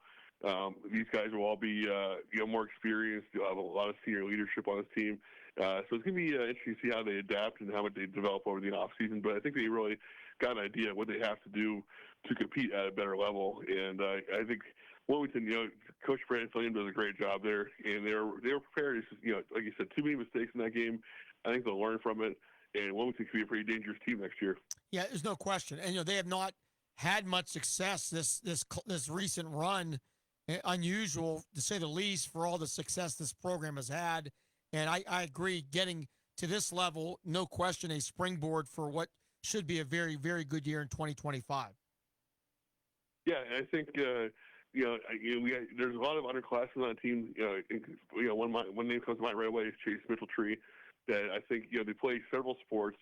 They're going to compete all year round and get better in other sports. And I think that really helps them when they get back into the weight room as well. And in the summertime, they're getting back on the field. They lose that feeling of competing when they're in the off season. So I think they're gonna be fired up, ready to go next August. And of course, Coach Fillion always has them ready to go. So I think they're gonna be really looking forward to next year. I think that loss is really gonna eat at them during the weight room, during the off season workouts, and I think it's really gonna fuel them for next year. Talking about being fueled for next year, Bill Dungy's Hickory Hornets ended their season in really a surprising fashion. Without any question, one of the worst games for Hickory in multiple years, and just a bad time to pick a day not to play very well. Yeah, it's tough because you want to go out on your best game, even if you lose. If you played your best, then you at least be proud of that. And, Hickory should be proud of what they accomplished this season. You think about all the D10 championships that you can win. 3A is probably the hardest, and the fact that they were able to win 3A again back-to-back is pretty impressive. So the culture is there. Coach Dungy's done a great job building that culture and what expectations for next year. And, obviously bringing back some big-time weapons, including the running back, Kelvin Morrison. There's a lot of hope. I mean, obviously you have a big hole there at quarterback, but I think we should see that we might see another father-son combination. We saw it at Farrell this year with the Big East family. We might see it next year with Dungy family, with Christian being quarterback. So I think there's some really exciting things for Hickory next year. And just like Wilmington, getting this far, going through these games, these playoff games, going through a loss, I think it's going to teach them a lot for next year. The question I had Saturday night and then through the weekend was, when was the last time that I didn't work or be at least getting ready for a game on Thanksgiving? And I did the research, and 2002, 22 years ago, was the last time Mercer County area did not have a team playing after Thanksgiving. That is an amazing stat. Yeah, I don't know how many areas in the state can actually say that it's been 20 years, over 20 years since they playing Thanksgiving weekend. So that's it's an incredible testament to Mercer County football. And, it's interesting because I think that stat alone, but then you look at how Hickory lost, how Farrell lost, how Wilmington lost, I think it's kind of a wake-up call almost that, we're a very good county, but we're not going to let this happen again, what happened this year. So I wouldn't be surprised if you see some really intense workouts in the off-season with those 3 schools, with Sharon, other schools involved, a lot of weight room training, because this is a year where District 9 kind of took care of the West a little bit, and I don't think we want to see that happen again. So I think Mercer County should be proud of what they've accomplished these last 2 decades. I think it's really going to, a wake-up call, fuel them a springboard for next year. I think we could see some really impressive football next year out of Mercer County, which is not good news for the rest of District 10, but I think it's going to be a lot of fun to watch. Tom, I know most people know that you and I are not fans of 6 classes. We've been banging that drum for a few years. And I remember when 6 classes was being presented, one of the, I guess, the keys was going to be the fact it was supposed to shrink the season. But I'm looking at the season now, and it's still 16 weeks long. It's going into the second week in December. Is football too long in Pennsylvania? I think so. I think the brackets they're too big. They should cut things down on the district level a little more and start earlier. I think it's hard because it's been this long for a while, but the problem is we saw a taste of it during COVID when we had the season end Thanksgiving weekend for the state title or state championships. I think everyone was very happy about ending that quickly. It gave you about 2 weeks to get ready for the winter season. It gave some of these kids a chance to relax and recover, get into basketball shape, get into wrestling shape, get into swimming shape. And so because we saw that one season of it, we have that experience now. And I think it really was a great year for how quickly things ended. It's funny, talking to some of the older coaches in the past, I know I talked to Coach Borelli about it, how long the season is, and he always said that he thinks the season should end after the district playoffs for every district, forget the state playoffs because it just makes things too long. So I think going into December is a mistake. You rarely see, I think, usually Ohio is maybe the first weekend of December is the last time they play for the football season. I just think that, it's kind of what you need to take a look at. Is it worth, maybe go to the first round, week 11, and look at all the scores on a district level and how many were blowouts, how many were a waste of time, and should we just cut a week off maybe and just, make teams, have to earn it for the playoffs? And, if D10, that would have been 2 teams in 4A, or 2 teams in 2A, I think it would have been fine. 2 teams in 4A, it would have cut down to 4 teams in some other classes. I just think, at least we got to at least get a 1 week cutoff here because going this late in December is crazy. And I think the PWA always talks about safety and the health of their athletes, but I find it hard to believe anybody could justify you having these teams this weekend and then next weekend, then having to go into their winter sports with no real preparation, missing 2 or 3 weeks of games or practice. It just is crazy that there's no a downtime between the seasons. Absolutely. And, like you mentioned, they talk about safety and health and everything, but there's nothing stopping, one of these football teams playing Friday, let's say they lose, and some of those kids have a basketball game Saturday. There's nothing stopping them from playing basketball on Saturday and possibly getting injured right away because there's no, like you said, no transition, no rest period, no way to get in shape for basketball. It's a different kind of shape for different sports. So it's either, PWA's got to take a look at that. I think maybe their medical committee can look at it, but there's got to be some kind of mandated rest period between seasons. Even if you want to start girls basketball this early, that's fine because volleyball and soccer have been over for a while. They at least have had their rest period, but asking football players to play basketball or wrestle immediately is just wild, and it's definitely unsafe. You think about it. They do mandate heat acclimatization week before the season starts to prep your bodies for the season, but there's none of that for the end of the season and getting ready for the winter sports. No, you're right. Not only is there none of that, they cut down on the required practices. If you don't play a fall sport, they cut down from 10 to 5 or whatever it was, and that's why we're so quick here. The 15th was the first day of practice, and we're playing games 2 weeks later. It's just too quick. It's not enough rest for these guys, for these kids. Even if you cut down the amount of games, I hate to go to 20, but you got to do something to help them out. And even if you look at the state playoffs, obviously we're playing the state championships a week later because of a snafu. But that shows you that you can play the state championships in late March. No one really cares because the spring season takes so long to get going because of the weather. So maybe you can move the whole season back, maybe go to mid-December for your first opening week in basketball if you can't change football, or you got to change football if you can't change the winter season. Something's got to give at some point because these kids, it's just too much for them.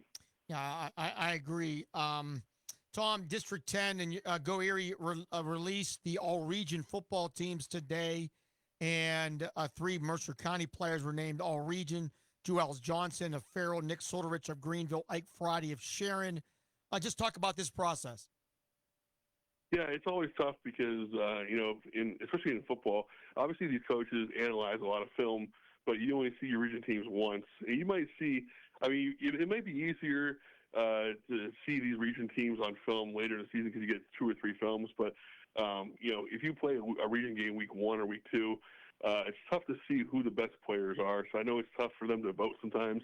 I always encourage these regions to get together, but only one region gets together consistently, and that's the region with Eisenhower. Their coach always insists on that region meeting and coming up with their teams. But overall, I think the coaches did a pretty good job. There are a lot of close votes this year. Some really good players of the year for each region.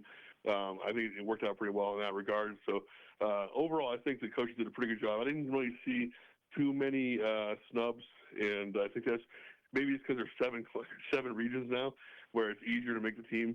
But it's just overall it's a tough process, and I know the coaches do it the best they can. Yeah, it might have been easier just to post players that didn't make the All-Star teams instead of posting the ones that did, because a lot did make it, and it's great to see. But boy, there's a lot of players listed. Absolutely, yeah. I think it's just we have 7 regions now. I mean, the only rule it's in place right now by District 10 is you have to have 4 teams to have a first and second team. So Region 7 only had 1 team because there's only 3 teams in there.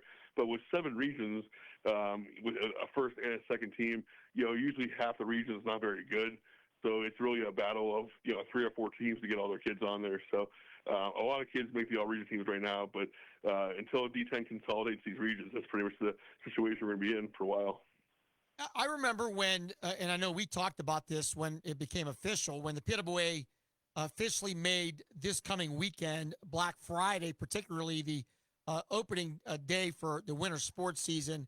I know we questioned it, and I'm sure others have questioned it, and now it looks like even some of the schools are questioning it because per the schedules I got today, there are only a handful of basketball games this Friday, and you think about this in the past when it was opening weekend, when it was a little bit later, everybody played.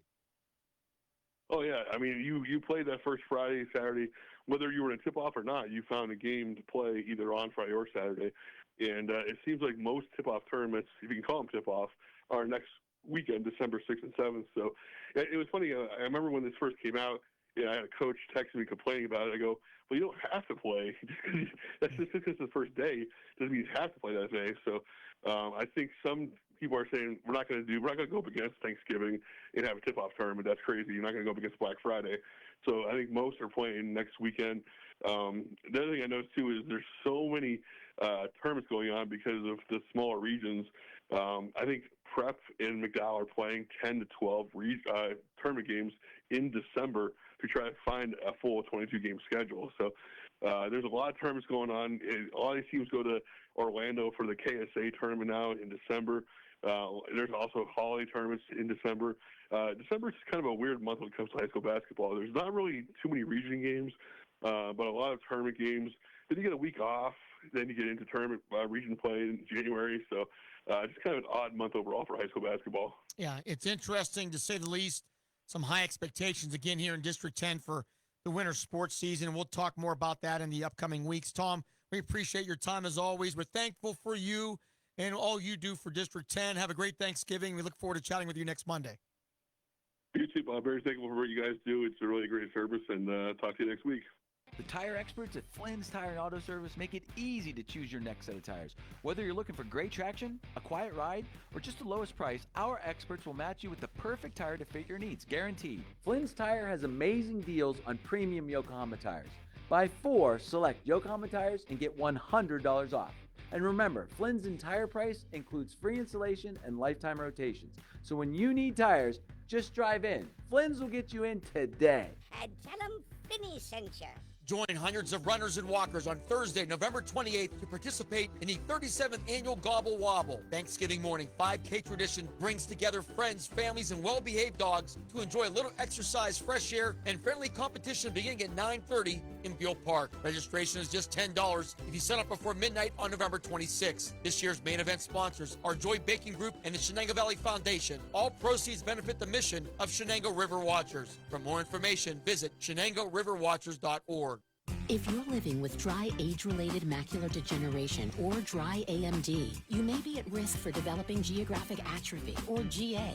GA can be unpredictable and progress rapidly, leading to irreversible vision loss. Now there's something you can do to slow it down and get it going slower. Izervay is proven to slow GA progression. Izervay gets GA going slower. Izervay or avacincaptad pegol is a prescription eye injection used to treat GA. Don't take it if you have an infection or active swelling in or around your eye. Izervay can cause eye infection, retinal detachment, or increased risk of wet AMD. Izervay may temporarily increase eye pressure. Your vision may be impaired after an eye injection or exam. Don't delay. Ask your doctor about Izervay today. Izervay gets GA going slower. Visit Izervay.com. That's IZERVAY.com. Paid for by Astellas Pharma. Retired or planning to retire soon? Do you want to save money by paying less on your taxes? Then let the experts at Legacy Financial show you how by visiting LegacyTaxBill.com right now. Use Legacy's tax bill calculator. Fill in the value of your IRA, 401k, and other qualified plans. Retirement is something you've worked your whole life for, so don't let the IRS take that away. Go to LegacyTaxBill.com. Go to LegacyTaxBill.com to schedule your free consultation. Retired or planning to retire soon? Do you want to save money by paying less on your taxes? Then let the experts at Legacy Financial show you how by visiting LegacyTaxBill.com right now. Use Legacy's tax bill calculator. Fill in the value of your IRA, 401k, and other qualified plans. Retirement is something you've worked your whole life for, so don't let the IRS take that away. Go to LegacyTaxBill.com. Go to LegacyTaxBill.com to schedule your free consultation. Hey, this is Dave Weishuttle from House of Cards with your House of Cards gaming report for the week of November 25th, 2024. Caesars Virginia announced it will be opening the doors of its brand new casino on December 12th at noon. Caesars Virginia will feature a 587 square foot casino with 1,500 slot machines, 79 live action table games, 48 electronic table games, a WSOP branded poker room, and a Caesars sportsbook. Pechanga Resort and Casino and the Venetian Resort in Las Vegas announced a first-of-its-kind partnership for a California Native American resort and a Las Vegas Strip property. The partnership will give guests of each resort access to the benefits, amenities, and player club rewards of both properties. And finally, the transformation of Virgin Online Casino into Monopoly Casino is complete in New Jersey. Players on Virgin Casino did not have to re-register to play on the new Monopoly Online Casino, which has a variety of different Monopoly-themed slot games. Have any news or tips regarding casinos, gaming, or legislation? Send us an email at newsroom@houseofcardsradio.com and follow us on X at HOC Radio.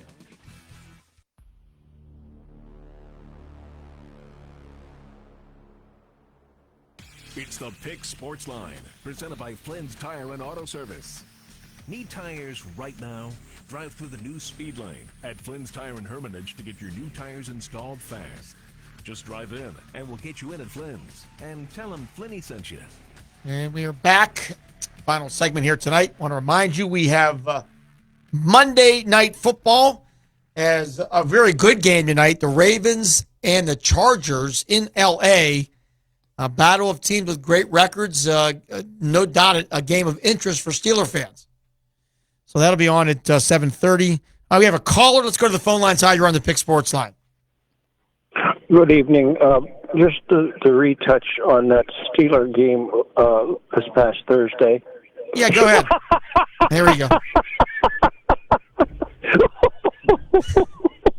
There he is. Haven't had him for a while. When the Steelers win 5 games in a row, you don't call in, right? No. Only when they lose. Want to remind you also at the end of the high school football season, I think it'll be in 2 weeks. I'm looking to do our Lock, Stock, and Barrel Play of the Year show.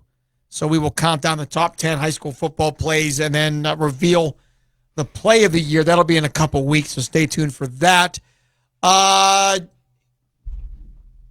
on our Facebook page. Bill says this. I think Pitt overachieved the first 7 weeks, Pitt football. If we knew that they would finish 8-4 or 7-5 after last year's disaster, we would be thrilled. I think Pitt is on the right track. It's just going to take some time. Your thought, you? Well, that's kind of hard to say because they took a big fall, Bob, and of course. How much more time do you need? I mean, they've been down for. That's right. They have not had one season in the last 40 years without 2 losses or less. No, and they might have had a fighting chance of getting themselves righted in 2024 had they not lost their quarterback to injury. But now that he's down and another guy's down, you know, they are really in a very, very bad position. I know I had mentioned the offensive injuries to my son, David, and he had said, well, what's the excuse for the defense? They've gotten torched twice in the last 4 weeks. So, I mean, there's still issues with the football team other than the quarterback and the offensive line. Absolutely. They beginning with the game with SMU, Bob, and I think you'll agree with this. But they were good. Oh, SMU. Very good. SMU is very good, and they plastered the Panthers that night. They did not belong in the same field with SMU, but it was all downhill from there. And, you know, I thought, gee, I don't think Pitt's as bad as they look against SMU, but they are. Maybe they were. Matt says, back to Steelers, should have punted the first 2 possessions, in my opinion, had field position in a weather game. That's kind of the old strategy. Weather game, field position is sometimes the key, and the Steelers kind of had an opportunity for field position and gave it up. Yeah. Good point, I think. I agree. No, not I think, I agree. Mm-hmm. Were you excited about Paul Skeens being named the Rookie of the Year? Not excited. I kind of expected it. I didn't think he'd win the Cy Young. Some people were holding out for that too, but no, I wasn't. I mean, I was happy to find out about it because he is a nice young man, and hopefully for the diehard Pirate fans and others who follow the Pirates, you know, he'll be there a few more years in Pittsburgh. But a few more, like 4, and then he'll be gone? You can probably count them on one hand, yes. Is that going to be it? I mean, will that be the actual triggering point for a collapse if the Pirates don't find if Skeens, say, wins a Cy Young or 2 and the Pirates don't sign him? I mean, how much longer could fans support the organization? I wouldn't know. I don't know how some of these diehards have done it for all these years, because it's so frustrating. That's why I haven't gone in many, many years. It's an interesting stat. I don't know what to make of it. Maybe you can figure it out. Next Gen Stats. This is the analytics. Next generation stats. Yeah, the analytics that the NFL uses. TJ Watt, his pressure rate, which is the rate they use to pressuring the quarterback to impact the play, even if he doesn't sack, is at 8.9% this year. The last 6 years, 14%, 11%, 16%, 17%, 15, and 16. He's at pretty much a career low.